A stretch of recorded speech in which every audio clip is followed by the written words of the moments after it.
ეხლა გავაგრძელოთ ლირიკა და ბელეტრისტიკა. ივანიშვილმა გაგიყვანათ ოპოზიციაში, ხსნით ასე, რომ მან თავისი ქმედებებით გაიძულათ, რომ გუნდიდან გასულიყავით, იმიტომ რომ თქვენ არ მოგეწონათ, რომ თქვენგან განსხვავებით ივანიშვილი და მთელი გუნდი დარჩა იმ პოზიციაზე, რომელზეც თქვენც იყავით, რომ მელია იმსახურებდა დაკავებას. როგორც კი თქვენ ფეხი აითრიეთ, შინაგან საქმეთა მინისტრმა თქვენგან განსხვავებით ფეხი არ აითრია, გადავიდა ქმედებაზე, თქვენ ეს არ მოგეწონათ და გადადექით. ეხლა კითხვა. გაანებეთ ვახოს თავი, ნურევთ ვახოს ამაში რა. გაანებეთ თავი რა, აგინდათ ამ შინაგან საქმეთა მინისტრის შინაგან საქმეთა, გაანებეთ თავი რა.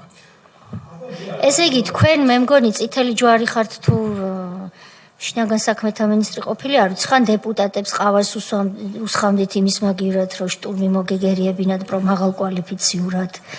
ხან ჩემზე ზრუნავდით და ვიღაცებზე ზრუნავდით და ბრიფინგზე ტყილს იძახდით, რომ ვითომ მელიას დაკავება პოლარიზაციას გამოიწვევს. ახლა აღმოჩნდა, რომ ბიძინა ივანიშვილის ბრალია თქვენი წასვლა.